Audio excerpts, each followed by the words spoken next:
अस्सलाम वालेकुम जी। मैं हूं फैसल अब्बास और मेरे साथ मौजूद हैं सिद्दीक जान साहब। पाकिस्तान का सियासी मंजरनामा हर गुजरते घंटे के साथ तब्दील हो रहा है।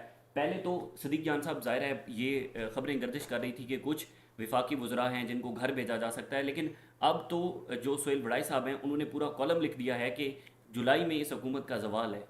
उन्होंने कहा जुलाई में जवाल शुरू होगा। देखिए मैं आपको एक चीज़ बता देता हूँ, ये इम्तियाज़ गुल साहब को भी मैं सुन रहा था आसमा चौधरी साहिबा के साथ। उन्होंने भी ये कहा और ये शहर इक़्तिदार में बहुत ज़्यादा बात हो रही है। उन्होंने तो ये कहा ना कि उन्होंने आरफ नूर साहिबा का हवाला दिया कि डैडी ने बच्चों को कहा है कि अच्छे बच्चे बन के रहो, यानी पीपल्स पार्टी और नून लीग को डैडी ने कहा है कि अच्छे बच्चे बन के रहो, इंसान बनो और पुरानी तनख्वाह पे काम जारी रखो। अच्छा। जिस वजह से ये बजट के ऊपर सारी फिर इनकी वो हो गई, मसाइल भी, इत्तेफाक हो गया। इतफाक़ भी हो गया और सारा शहर इक़्तिदार में इतलात ये हैं कि ईवान सदर में बुलाया गया नून लीग और पीपल्स पार्टी के बड़ों को। अच्छा। और इतलात हैं कि इनको शटअप कॉल भी मिली है, हम्म। इनको इनकी सरजनिश भी हुई है, इनको डांट भी पड़ी है। यानी एक तो वो है जो नवाज शरीफ साहब को डांट पड़ी है, जो शटअप कॉल मिली है, जो मोहम्मद मालिक साहब ने कहा है, लेकिन यहाँ भी इनकी तलबी हुई है। ईवान सदर में इनको बुलाया गया अच्छा। और आसिफ अली जरदारी और शहबाज शरीफ और इन सारों को इतलात हैं कि ये वाज़ेह पैगाम दिया गया है कि एनफ इज़ एनफ। और आप इसको मिला के देखें सोहेल बड़ाई साहब के कॉलम के साथ, कॉलम के साथ। कि उन्होंने कहा कि ये लाशें हैं और लाशों को ज़्यादा देर तक नहीं उठाया जा सकता, कंधों पे नहीं उठाया जा सकता। और ये अब आप सारी चीज़ों को मिला के देखें ना, मोहम्मद मालिक साहब की स्टोरी हाँ। कि मियाँ नवाज, अच्छा मालिक साहब ने एक और बात भी की उसमें। मालिक साहब ने ये जो इशारा दिया अपनी ख़बर में, उसी प्रोग्राम में, एक तो उन्होंने ये कहा ना कि मियाँ नवाज शरीफ को डांट पड़ी है और कहा गया कि अब आप क्राउड पुलर नहीं रहे, तो आप ये ज़रा पावर एरिना से ज़रा बाहर ही रहें, आपका इन चीज़ों से कोई तल्लुक नहीं, मेहरबानी करें साइड लाइन हो जाए।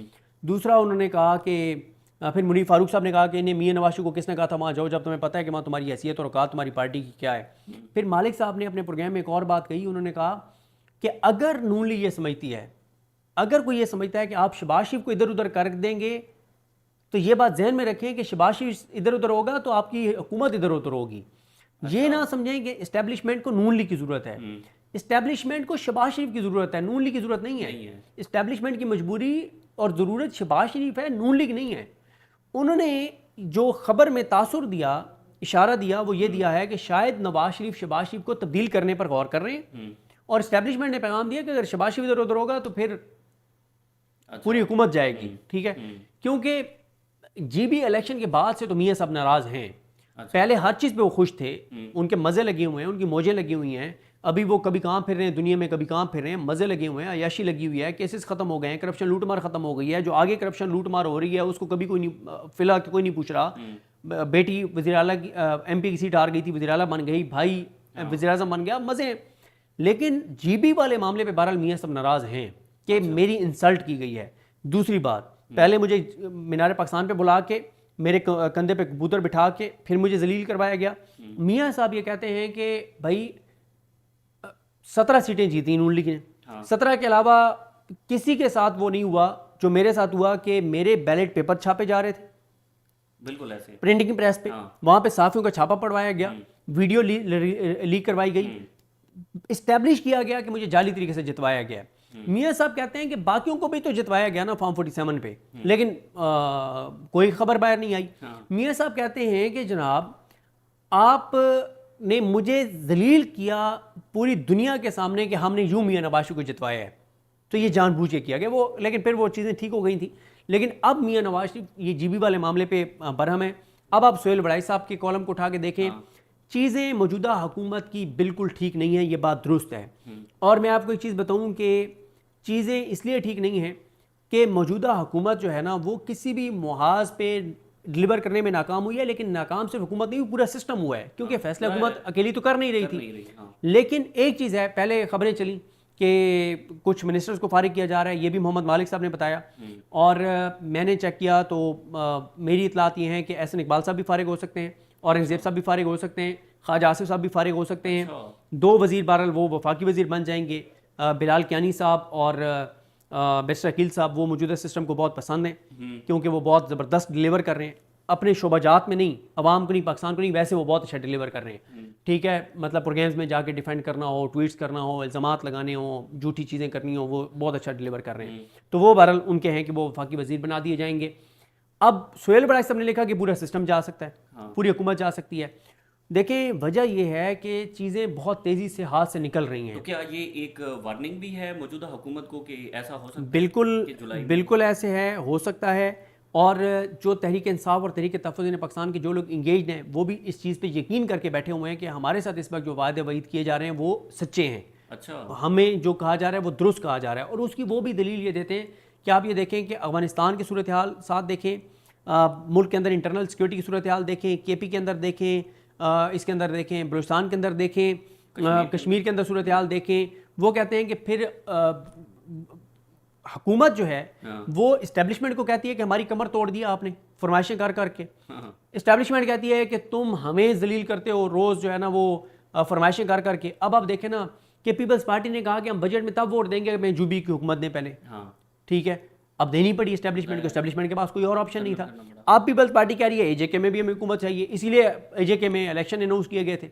अब क्योंकि AJK में हुकूमत देनी है पीपल्स पार्टी को, उसके लिए ये 12 मुहाजिरीन की सीटें बहुत ज़रूरी हैं, हाँ। वरना और तो कोई ज़रूरत नहीं है ना। हाँ बिल्कुल ऐसे। ठीक है, अब इसलिए कि पता है कि वो जो 33 सीटों पे डायरेक्ट इलेक्शन होना है हाँ। AJK के अंदर, उसके अंदर किसी सूरत भी आप जो है वो इतनी धांधली नहीं कर सकेंगे AJK के लोग KP के लोगों की तरह। बिल्कुल ऐसे। GB में तो इसलिए आपने धांधली कर ली और PTI अपना मैंडेट नहीं बचा सकी कि वहाँ PTI की तंजीम ही नहीं थी।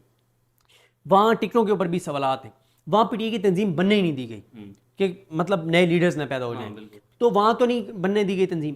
AJK में PTI की तंजीम हो या ना हो, AJK के लोग धांधली नहीं करने देंगे किसी सूरत भी। तो इसलिए ये 12 सीटें बहुत ज़रूरी हैं कि 12 सीटें आप ये मुहाजिरीन की फॉर्म 47 की जमाएंगे, उसके ऊपर 3 मखसूस नशस्तें, 15 सीटें तो आपकी जेब में होंगी। ठीक है, बिल्कुल ऐसे। अब इस सारी सूरत हाल में हुकूमत के हाथ से इसलिए चीज़ें निकल रही हैं कि ओवरऑल पूरे निज़ाम के हाथ से चीज़ें निकल रही हैं ना, पूरे निज़ाम के हाथ से चीज़ें निकल रही हैं। देखें, अगले साल आपने मोटे मोटे आप फिगर्स देख लें, आपने 2,500 अरब देना है IPPs को एक साल में। अगले साल आपने 2,500 अरब मजीद टैक्सेस इजाफी लेने हैं आवाम से, 5,000 अरब हो गए। अगले साल आपने 2,000 अरब लोगों की जेबों से तकरीबन निकालना है पेट्रोलियम लेवी की मद में, 7,000 अरब हो गया। 7,000 अरब, ओ नहीं सॉरी, बजट में 2,500 अरब इजाफी, 13,000 अरब तो इस साल आपने इकट्ठा कर लिया ना। मतलब वैसे 16,000 अरब आपने टैक्स जो है वो इकट्ठा करना है। 16,000 अरब आपने ये टैक्स इकट्ठा करना है, पेट्रोलियम लेवी आपने इकट्ठी करनी है, आपने IPPs को देना है, आपने सर्कुलर डेट में पैसे देने हैं, आपने हुकूमती और अयाशियों पे, इनके जहाज़ों पे, इनके लिए इनकी करप्शन लूट मार के।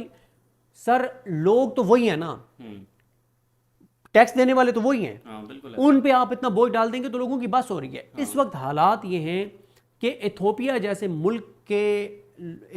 मुल्क हमारे यहाँ पे बिजनेस इंडस्ट्री को वो कर रहे हैं, अप्रोच कर रहे हैं कि हमारे मुल्क में आके आप इंडस्ट्री लगाएं, हम आपको ये चीज़ें देते हैं। हालात ये हैं कि यहाँ पे जिस बंदे के पास पैसा है, कंपनीज पाकिस्तान के अंदर आ गई हैं, जो कारोबारी लोग, जो पैसे वाले लोगों से रब्ता कर रहे हैं कि आपका जनाब ये घर है F6 में, G6 में, इस्लामाबाद के पोश इलाके में बहुत महंगा, आप अगर ये घर बेचते हैं तो आपका ये 10 करोड़ का घर बिकेगा, हम आपको फलाने मुल्क में इन्वेस्ट करवाते हैं और आपको सारों को वहाँ पे आपकी फैमिली को नेशनलिटी लेके देते हैं। इस तरह की तो कंपनीज पाकिस्तान के अंदर एक्टिव हैं। तो बात यह है, इस वक्त जो बिजली की कीमतें हैं, गैस की कीमतें हैं, वो लोगों की पहुंच से बाहर है, इंडस्ट्री चल नहीं रही, किसान बर्बाद हो गया है। मेन आपका किसान है, आपकी ज़रूरी इकोनॉमी है। आपने किसान 3500 रुपए जो है वो फी मन किसान से गंदम ले ली और उसके बाद आपने 3500 रुपए भी नहीं ली ना भाई, इससे भी बहुत कम आपने रेट ये मुकर्रर किया ना, इतने में ली तो नहीं, और आपने सस्ती आटे की कीमतों में इजाफा कर दिया है। देखें, आने वाला टाइम इस हुकूमत के लिए बहुत मुश्किल है, बजट के बाद हर दिन मुश्किल होगा सूरत हाल। और इसीलिए मैं आपको बताऊं कि PTI एजुटेशन पे इसलिए नहीं जा रही क्योंकि वो समझती है, और तहरीक तहफ़्फ़ुज़ पाकिस्तान के पस से पर्दा जो उनकी बातचीत है वो दुरुस्त अंदाज से आगे बढ़ रही है। वरना इससे आइडियल टाइम कौन सा हो सकता है, जब AJK के अंदर लोग निकले हुए हैं, जब हुकूमत इकोनॉमी में, बजट में, हर तरफ से, हर जगह से फंसी हुई है। इससे आइडियल टाइम क्या था एजुटेशन का, तो इसलिए वो एजुटेशन की तरफ नहीं है। ये जो कहा जा रहा है कि पीपल्स पार्टी, आपको लगता है कि इस कश्मीर वाले मामले के अंदर फंसी हुई है? क्योंकि देखें, पीपल्स पार्टी को पता है कि उनको फॉर्म 47 पे ही हुकूमत मिलनी है। हाँ, पीपल्स पार्टी वाले कैंपेन चलाने जाएंगे, अब ये KP के लोगों के ऊपर डिपेंड करता है, AJK के यहाँ एजेके के लोगों पे डिपेंड करता है कि क्या वो बेवकूफ़ बने रहेंगे, हाँ। कि वो कहेंगे कि वो पीपल्स पार्टी को वेलकम कहेंगे, आए जी आ गए हैं जी, बिल्कुल ये तो हमारे साथ बड़े मुखलिस हैं। हालांकि पीपल्स पार्टी की वहाँ की हुकूमत है, फैसल राठौर जो सदर हैं उनका ताल्लुक पीपल्स पार्टी से है।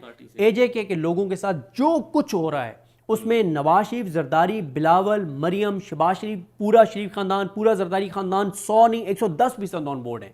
उनकी मर्जी से, उनकी हमायत से ये सब कुछ एजेके में क्यों किया जा रहा है कि वहां पे पीपल्स पार्टी की हुकूमत देनी है, बिल्कुल ऐसे नून लीग को एकोमोडेट करना है। हाँ। ये जो कुछ एजेके के अंदर किया जा रहा है वो पीपल्स पार्टी और नून लीग को एकोमोडेट करने के लिए किया जा रहा है ना। हाँ। वरना क्या लड़ाई है। हाँ, बिल्कुल ऐसे। और इनको एकोमोडेट क्यों करना है? क्योंकि यहाँ पे इमरान खान का रास्ता रोकना है और यहाँ पे सिस्टम को चलाना है, और सिस्टम को चलाने के लिए इनकी जरूरत है, और वहाँ पे इमरान खान का रास्ता रोक के और नून लीग पीपल्स पार्टी को मुसल्लत करने के लिए ये सारा कुछ हो रहा है। आ गई हैं जो कारोबारी लोग, जो पैसे वाले लोगों से रब्ता कर रहे हैं कि आपका जनाब ये घर है F6 में, G6 में, इस्लामाबाद के पोश इलाके में बहुत महंगा, आप अगर ये घर बेचते हैं तो आपका ये 10 करोड़ का घर बिकेगा, आप ये हम आपको फलाने मुल्क में इन्वेस्ट करवाते हैं और आपको सारों को वहाँ पे आपकी फैमिली को नेशनलिटी लेके देते हैं। इस तरह की तो कंपनीज पाकिस्तान के अंदर एक्टिव हैं। तो बात ये है इस वक्त जो बिजली की कीमतें हैं, गैस की कीमतें हैं, वो लोगों के पहुंच से बाहर है, इंडस्ट्री चल नहीं रही, किसान बर्बाद हो गया है। मेन आपका किसान है, आपकी ज़रूरी इकोनॉमी है। आपने किसान 3500 रुपए जो है वो फी मन किसान से गंदम ले ली, और उसके बाद आपने 3500 रुपये भी नहीं ली ना भाई, इससे भी बहुत कम आपने रेट ये मुकर्रर किया ना, इतने में ली तो नहीं, और आपने सस्ती आटे की कीमतों में इजाफा कर दिया है। देखें आने वाला टाइम इस हुकूमत के लिए बहुत मुश्किल है, बजट के बाद हर दिन मुश्किल होगा सूरत हाल। और इसीलिए मैं आपको बताऊं कि पीटीआई एजुटेशन पे इसलिए नहीं जा रही क्योंकि वो समझती है, और तहरीक तवज्जुह पाकिस्तान के पस से पर्दा जो उनकी बातचीत है वो दुरुस्त अंदाज से आगे बढ़ रही है। वरना इससे आइडियल टाइम कौन सा हो सकता है जब एजेके के अंदर लोग निकले हुए हैं, जब हुकूमत इकोनॉमी में, बजट में, हर तरफ से, हर जगह से फंसी हुई है। इससे आइडियल टाइम क्या था एजुटेशन का, तो इसलिए वो एजुकेशन की तरफ नहीं जाती। ये जो कहा जा रहा है कि पीपल्स पार्टी, आपको लगता है कि इस कश्मीर वाले मामले के अंदर फंसी हुई है? क्योंकि देखें पीपल्स पार्टी को पता है कि उनको फॉर्म 47 पे ही हुकूमत मिलनी है। हाँ, पीपल्स पार्टी वाले कैंपेन चलाने जाएंगे, अब ये केपी के लोगों के ऊपर डिपेंड करता है, एजेके के यहाँ एजेके के लोगों पे डिपेंड करता है कि क्या वो बेवकूफ़ बने रहेंगे। हाँ। कि वो कहेंगे कि वो पीपल्स पार्टी को वेलकम कहेंगे, आए जी आ गए हैं जी, बिल्कुल ये तो हमारे साथ बड़े मुखलिस हैं। हालांकि पीपल्स पार्टी की वहाँ की हुकूमत है, फैसल राठौर जो सदर हैं उनका ताल्लुक पीपल्स पार्टी से है। एजेके के लोगों के साथ जो कुछ हो रहा है उसमें नवाज शरीफ, जरदारी, बिलावल, मरियम, शबाज शरीफ, पूरा शरीफ खानदान, पूरा जरदारी खानदान 100 नहीं 110% ऑन बोर्ड है। उनकी मर्जी से, उनकी हमायत से ये सब कुछ एजेके में क्यों किया जा रहा है कि वहां पे पीपल्स पार्टी की हुकूमत देनी है। बिल्कुल ऐसे नून लीग को एकोमोडेट करना है। ये जो कुछ एजेके के अंदर किया जा रहा है वो पीपल्स पार्टी और नून लीग को एकोमोडेट करने के लिए किया जा रहा है ना। वरना क्या लड़ाई है। बिल्कुल ऐसे। और इनको एकोमोडेट क्यों करना है? क्योंकि यहाँ पे इमरान खान का रास्ता रोकना है और यहाँ पे सिस्टम को चलाना है, और सिस्टम को चलाने के लिए इनकी जरूरत है, और वहाँ पे इमरान खान का रास्ता रोक के और नून लीग पीपल्स पार्टी को मुसल्लत करने के लिए सारा कुछ हो रहा है। आज के इशारे से आपको लगता है कि ये ट्रक की बत्ती नहीं होगी तहरीक इंसाफ के लिए? तहरीक सर ये अगले चंद हफ्तों में पता चलेगा, अभी कुछ नहीं कहा जा सकता। बहुत शुक्रिया जी, सिद्दीक जान साहब हमारे साथ मौजूद थे। मजीद जो भी डेवलपमेंट्स होंगी आपके साथ शेयर करेंगे। इजाज़त दीजिए, अल्लाह।